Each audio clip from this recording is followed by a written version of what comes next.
Hi, everybody. I'm Amanda. This is Kevin Hi there. with A. Smith Gallery. And we have with us today Access Mundi, which is all of these wonderful people on our screen. Access Mundi was selected for a photographic performance. We had a call that went out and we were looking for strong bodies of work with a really strong narrative. And they are the fourth ones that we, there's a group of 4 that we selected, and this is our last photographic performance for the year. So we're really excited to have a group that all been individuals before. So now we have a group. So that's pretty cool. Very cool. Yeah.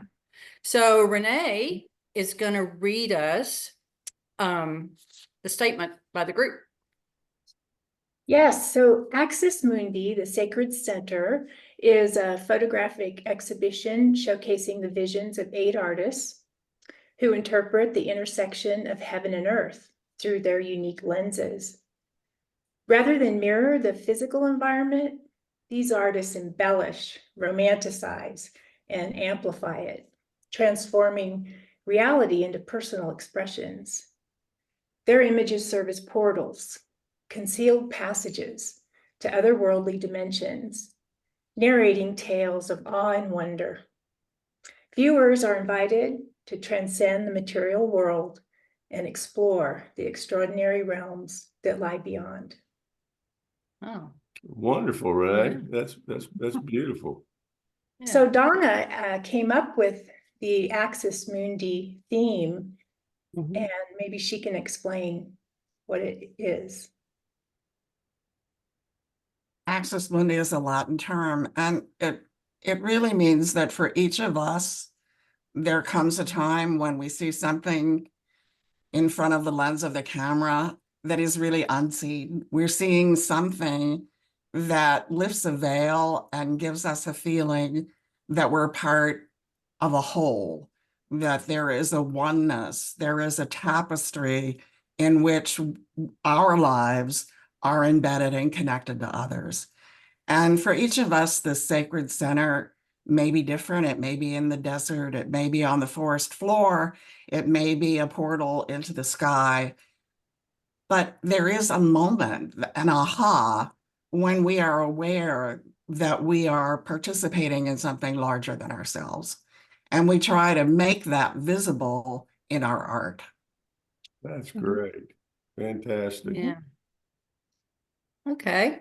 Was it Terry that wanted to say something next? Yeah. Yes, I want to tell you how this group got together. The 8 of us first met in various photography workshops, and we hit it off. We bonded through a common aesthetic, and we decided to form our own group to support each other in our artistic development, to share ideas, and just to connect on a regular basis. Our official statement is we are a collective of expressionist photographers united by our passion to transcend the surface layers of reality. Through our work, we capture the ephemeral beauty and emotional resonance of the world around us. Our diverse backgrounds and unique voices converge to form a rich tapestry of artistic exploration as we inspire appreciation for the interconnectedness between our inner and outer landscapes. And we're especially grateful to Valda Bailey and Doug Chenery of Find Your Voice, also known as 5 Art, because that is a common thread for all of us and mentors, teachers that we really appreciate. So with that, I'd like to introduce our first member to show her work, and that's Judy Bonderman. So let me screen share. Yeah, let's get the screen share going. Okay.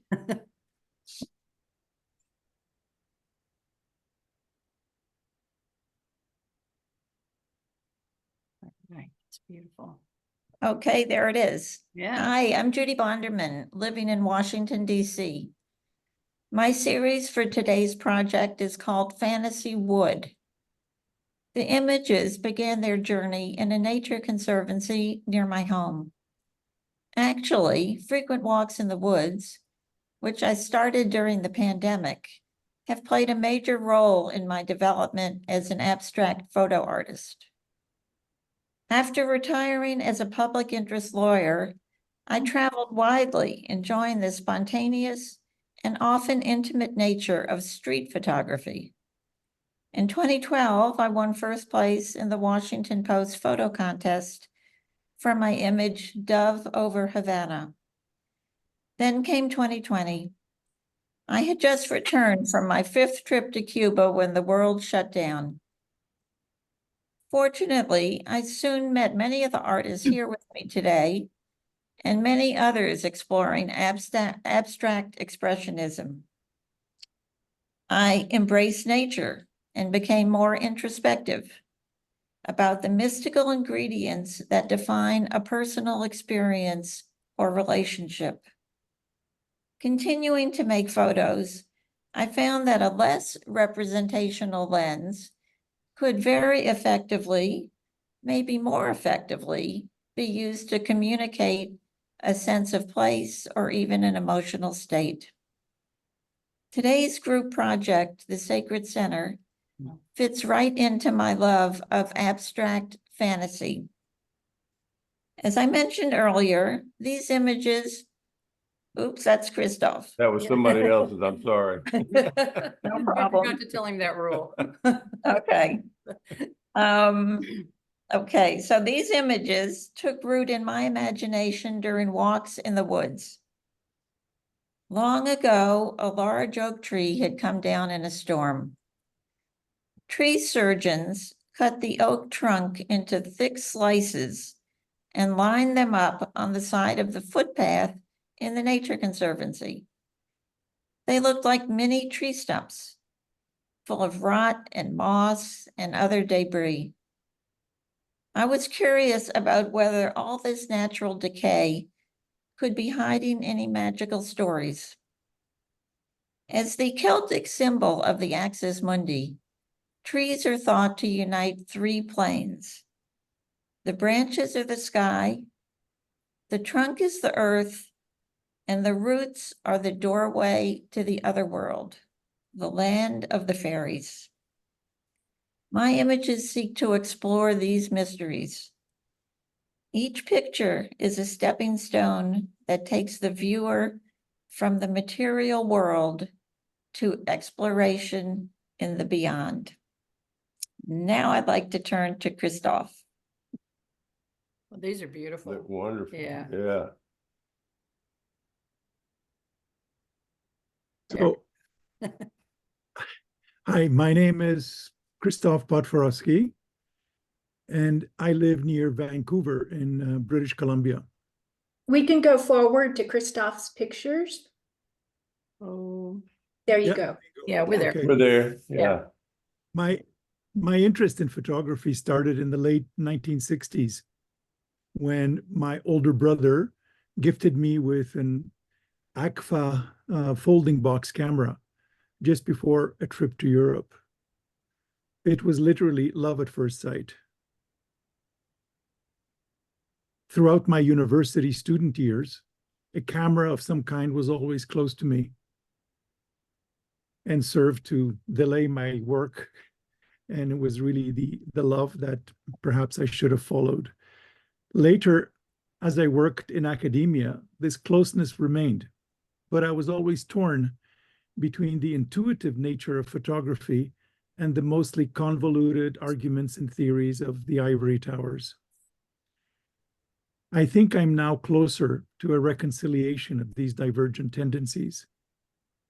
You could say that my photography is about abstract realism. I look at reality and I try to show the intimate mystery that is present. To do this, I turn to elements of abstraction, primarily through the use of color, but also camera movement, montage, and multiple exposure. However, instead of moving me away from reality, the use of these techniques serve to bring me into closer contact with reality. Instead of distancing me from what is in front of me, abstraction brings me nearer to the essence of reality. My images have an anchor in traditional realism, but something like color or movement invites the viewer to see more, perhaps to see the mystery. And on to you, Donna. Very, very nice. Thanks. Yeah, beautiful. Thank you. I'm Donna Oglesby from St. Petersburg, Florida. I returned home after a diplomatic career in cultural landscapes across 4 continents to teach international relations for 20 years as diplomat in residence at Eckerd College. My photography evolved over time from representational floral and garden images to more expressionist work represented in this show. An opportunity to study with Freeman Patterson in 2019, combined with sheltering in my Cape Cod garden during the COVID pandemic, made me much more contemplative.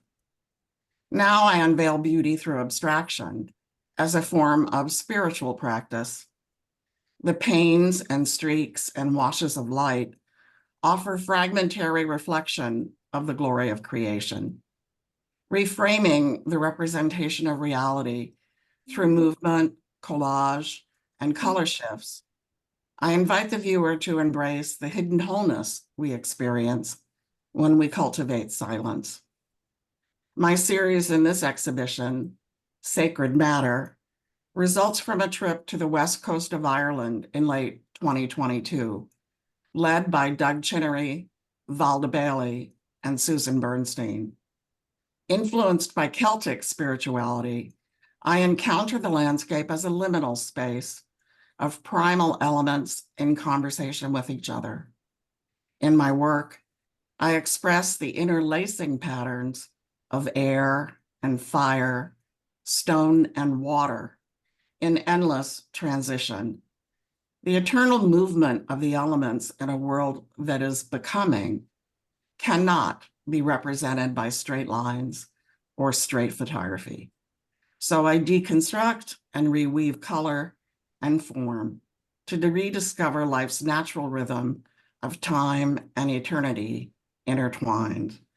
For me, this reimagined Irish landscape is Axis Mundi. It is the vital point where the human spirit can achieve mystical union with the beyond. That's beautiful. Wow, wonderful. Yeah. And I would like to pass the torch to Rita. Can we move this bar over? There. Rita.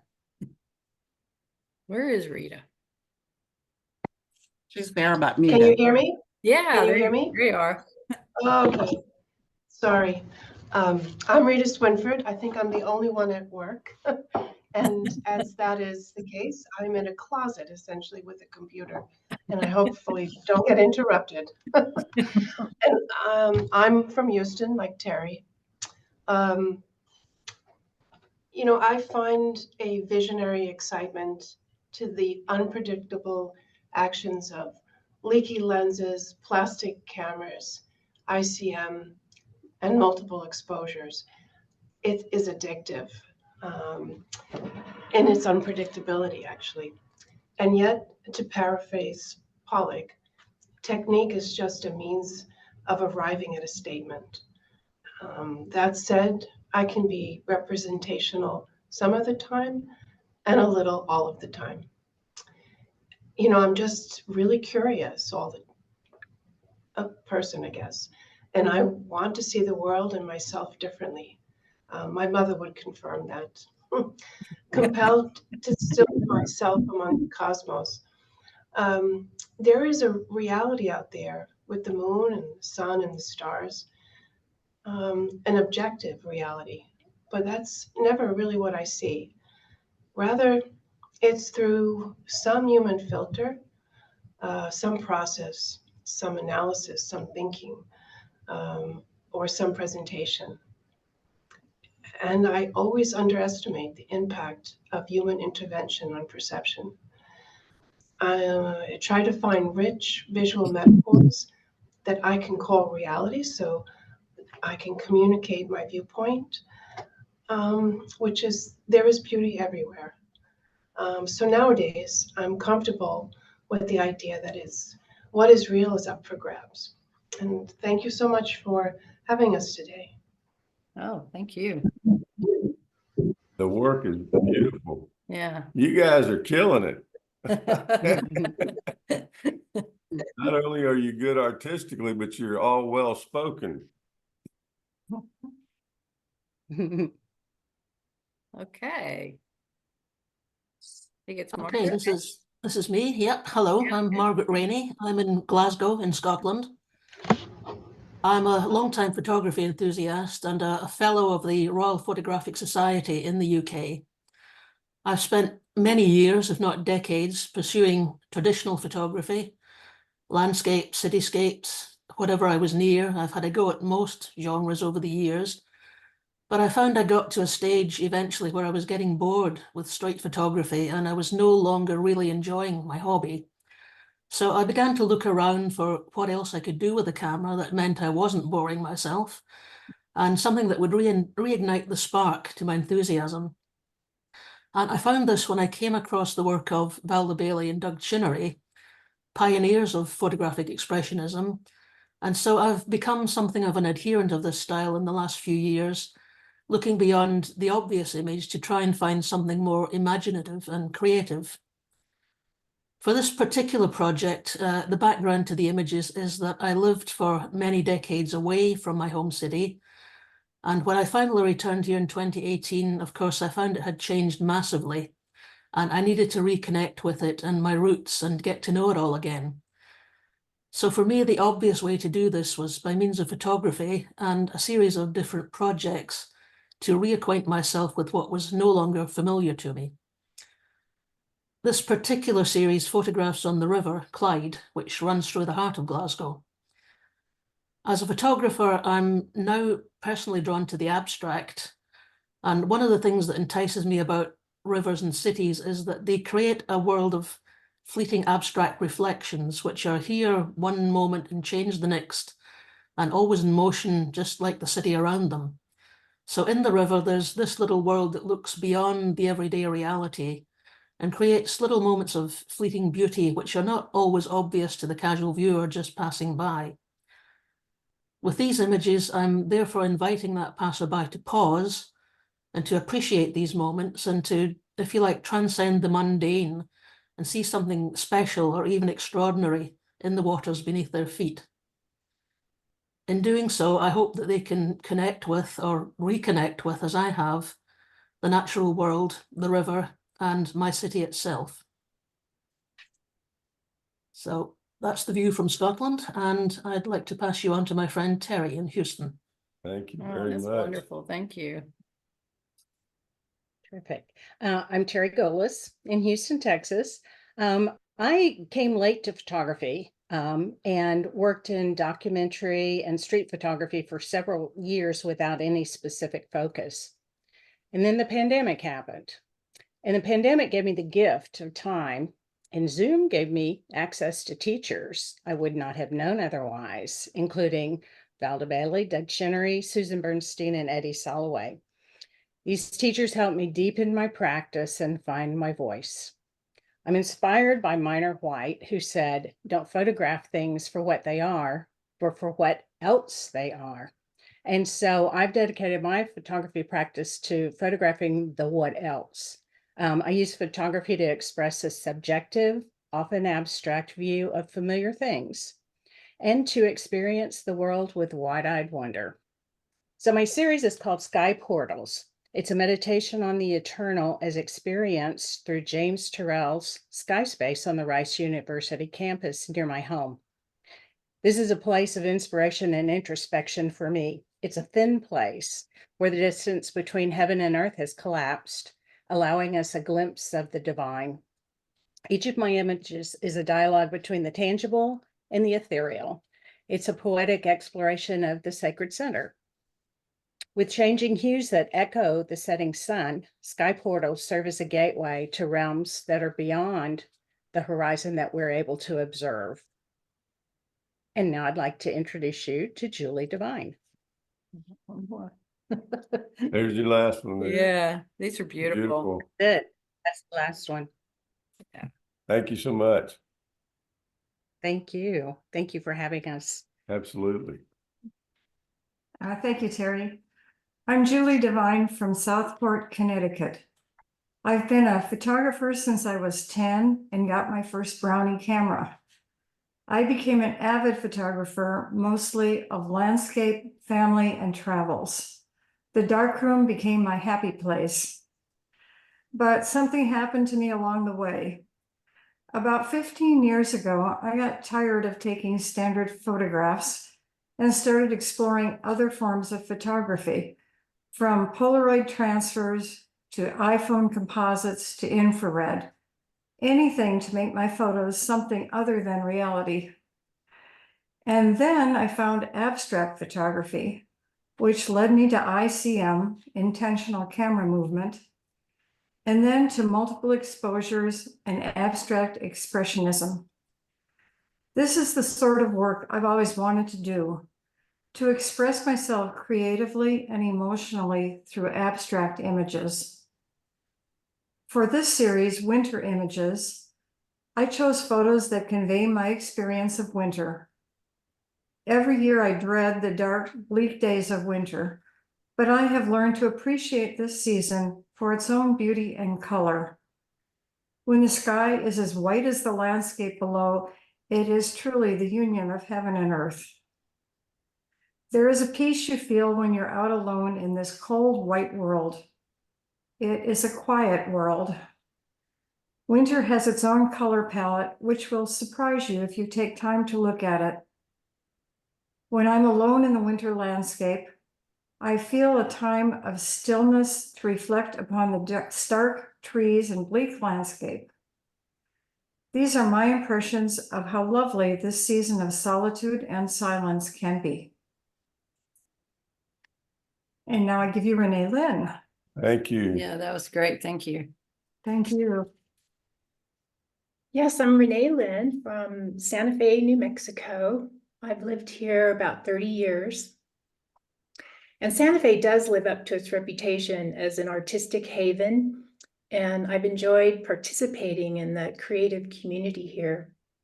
After a career in commercial photography, I began embracing artistic forms of photography through printmaking. I had a printmaking press, and I made photogravure prints, monotypes, and encaustic prints with my images. Recently, I've embraced the creative tools of photography that are in camera and in post-processing, which is how I currently make my images. It's the deserts and the mountains here in New Mexico that inspire me.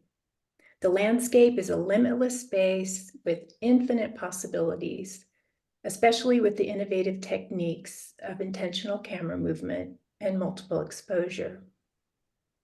The images are not literal, but a fusion of representation and abstraction. There's a good deal of technique involved, but it's the serendipitous results that are very rewarding.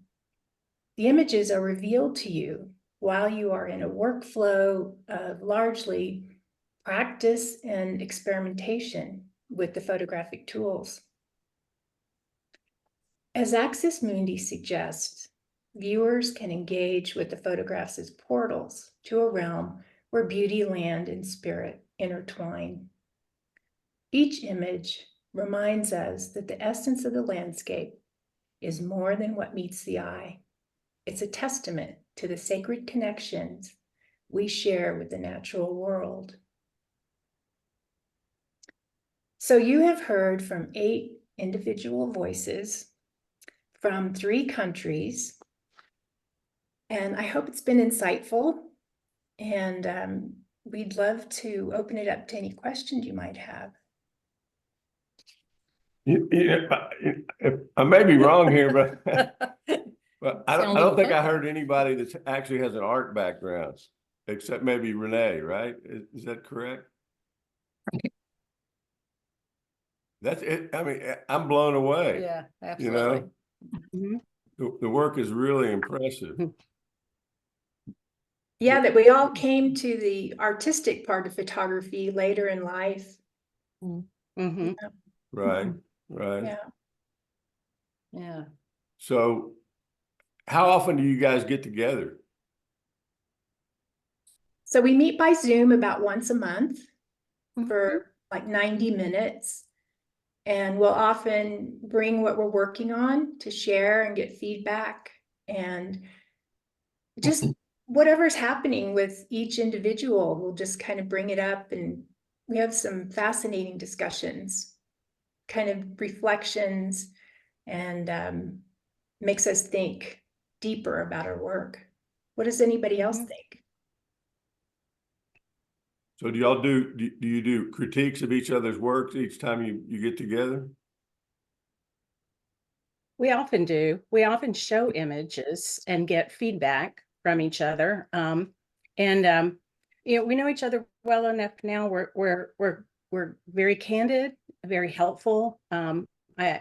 We just really treasure this group of people because we really help and lift each other up, and that's why we're together. How much influence do you think y'all have on one another? How much have you changed over time because of being a part of the group? That's Well, I interesting. Yeah, I don't know. I think that as probably the newest member, Margaret maybe too, I'm not sure. There's influence, but we are disparate in our abilities and techniques. I'm not sure what you mean by influence. I know that artists together tend to look maybe alike. When you look at some of the abstract painters, Right. you could tell who they're painting with, right? But I don't think I see that with our work. No. I think it's very much about having a sounding board, a group of people that you can trust to give you honest opinions, to feedback. Right. Because you show something to your friends, your relatives, and they'll say, "Oh, it's wonderful." Yeah. And you know it can be better. So I trust these people to give me honest feedback. Right. Mm-hmm. Well, I'm actually more of a painter than I am a photographer, and I know in my process I'm an expressionist painter or an abstract painter, and so for me, when I put down a color, I react to that, and then I in turn respond to that with the next brush stroke or the next color I add or what have you. So how much of that do y'all find in your experience? I think there's a lot of it. And I find myself, I mean, what you're describing as a painter is how I approach my photography. And I'm very much reacting to how the image is evolving in the camera and in processing. So it's really a dance with the image. I mean, the image is being received. I feel like I'm receiving it rather than creating it. And so there's a dialogue and an interaction. And I think Rita talked about the surprise and the serendipity and the not really knowing what you're getting as you're moving through it because you're lost in it. Right. And then you sit back and said, where did that come from? I mean, you know, there is that kind of feeling when you give yourself permission to step away from what is actually in front of the lens and see beyond it, to see through it. And I think in that sense, maybe the sensibility of the kind of work we're doing photographically is like you experience as a painter. It may be different than a street photographer, which some of us have done, or documentary photographer. It's a different feeling. Right. In that. He forgot to turn the ringer off.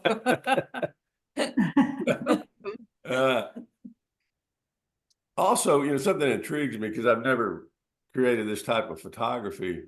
So it's interesting, the process of going out to shoot, what you choose to shoot with this abstraction and this expressionism in mind. How does that kind of work? You know, when I first saw these tree circles, stumps, whatever they were, they lined up 20 of them in a row. I just took photos of each one of them, thinking that there's something in here that I want to pursue. So sometimes I just find something where I'm walking and you know, I have no idea how the final image is going to come out. but I feel like there's something there. So random shots turn into different things. Right, right. I sometimes think that it's not just, we all spoke of a transcendent dimension or a mystery or something, and it's not always that I see it. I think that through the process I search for it as well. There's kind of a tension here between knowing that it's there but not seeing it, and trying to see it through the process. And the other thing is that there is a moment of I guess of truth in the taking of the picture, at that moment, but that doesn't stop with the click or the multiple clicks of the camera, but that can continue 3 months after with the computer.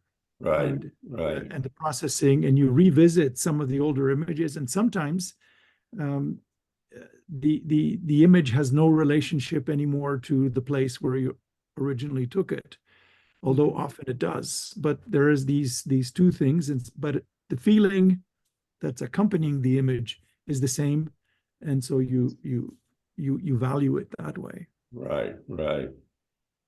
I've I'd been like doing to- some painting recently, and I've put down my camera for a good couple of months, and then picked it up recently, and it was I had to get back in the mode of not taking straight pictures, looking for contrast, looking for shapes. I think there is a different way of looking through the lens when you're trying to do this technique, and I noticed it very predominantly when I had put the camera down for a while. It wasn't so easy to pick up, That makes sense. Yeah. It reminds me of a Pablo Picasso quote that says, "Inspiration exists, but it has to find you working." Hmm.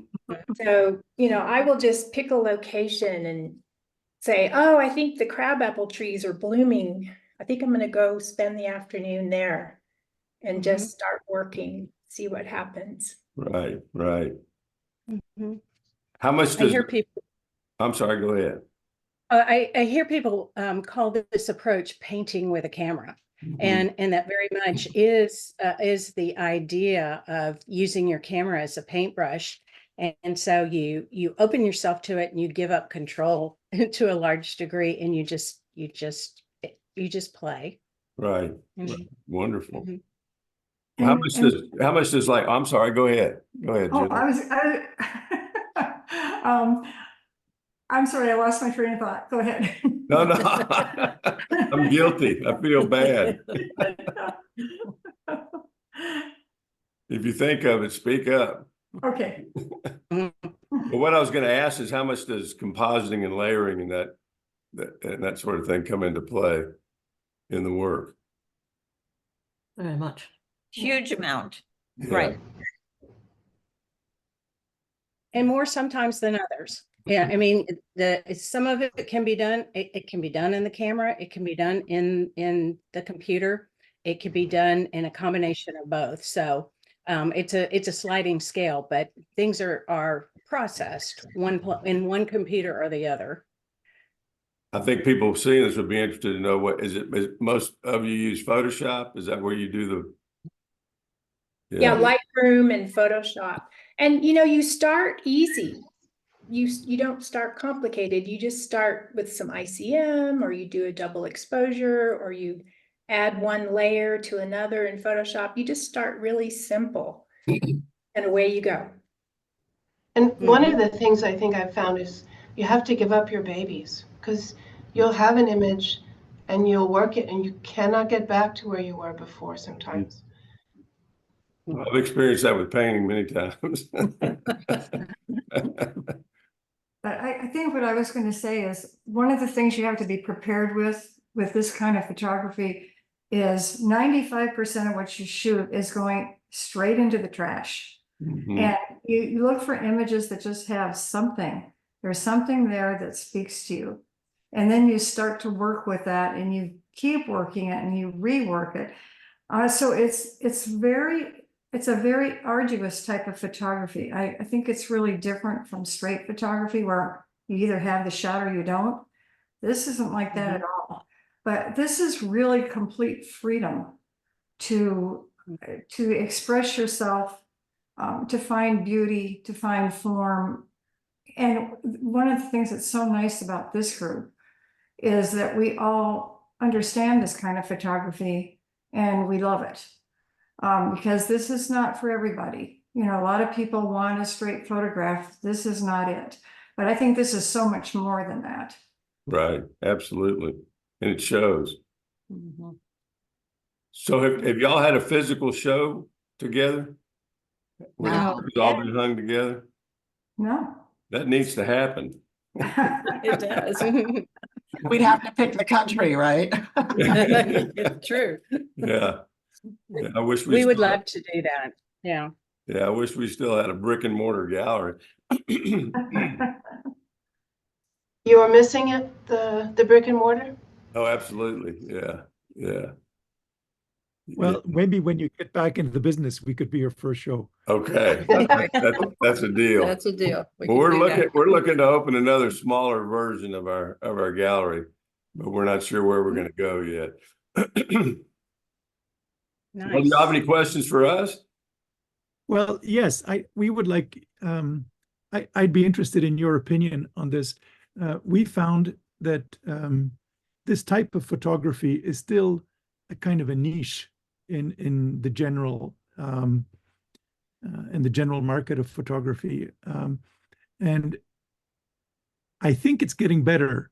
I think that it's recognized more and more, that you see more of it that's recognized as a legitimate form of photographic art, but it's still a bit of an outlier, you know. How do you see this going? I know that your gallery has been in the past very open to this, but I think you're a bit of an exception. Is that right? Well, I think maybe it's true and not so much at the same time, because you know the fine art photography world is moving into more amended work, whether it's, you know, what you guys are doing, or people sewing on images, or alternative processes, or hand coloring, encaustic, et cetera, et cetera. So I think maybe you're more in the mainstream than you realize. I think that's a tough question. I mean, the photography world is so diverse. I mean, you know, every gallery is going to have a little bit different slant, and which I think is absolutely true. But from what we've seen, the fine art photography world is definitely moving into more the amended area. Don't you agree with that? Yeah, absolutely. Yeah. I took your course on gold leafing, and I think that's true. I mean, I think those of us who spend time with computers, as Terry said, the one in our hands, the camera, or the ones on our desktop, still want to get the human hand involved. We want to touch. And I think missing physical galleries to show the work is part of that loss. And so I think a lot of us are moving into working with the images once they're printed, and showing and touching. You want to touch, right? When you're dealing with something that's abstract and you feel detached from, in a way, you want that opportunity to touch it as well. And so I think this kind of work does lend itself to mixed media. I mean, you can easily use different kinds of substrates to print this work out on, and you can embellish it, as you say, by stitches, or by gold leafing, or by just mark making with pens. Right. And a lot of us are exploring that, because I think there's a human feeling that you want to connect to it physically as well. And that's the urge. You know, in the gallery, when we'd have work in there that was the type of work that we're talking about, or there was something that was smaller and precious and maybe presented in an unusual way, whether it's in an old frame or an old box or what have you. You could just feel people were just compelled to go get as close as they could to it. And you could see them, they had the urge to just grab the thing, you know, they want to hold it, right? And I think that's just a natural response to that sort of thing. Very cool. Well, any other questions? Well, I would just like to thank you so much for the opportunity to show in your gallery and the photographic performance. What a great idea. We will really watch that space. You have some incredible projects there, really cutting edge. Yeah. Well, thank you very, very much. Mhm. It's all due to Amanda. I just work here. No, couldn't do it without you. Well, it was great meeting all you guys. Thank you so much for Nice to doing meet this. you. Thank Thank you you. so much. Thank Thank you. you. Y'all have something really special going on. So keep up the good work. Oh, thank you so Thank much. you. Thank you. Very Uh, nice. Hope to we see you again. Okay, bye-bye. Bye. Bye. Bye. Bye.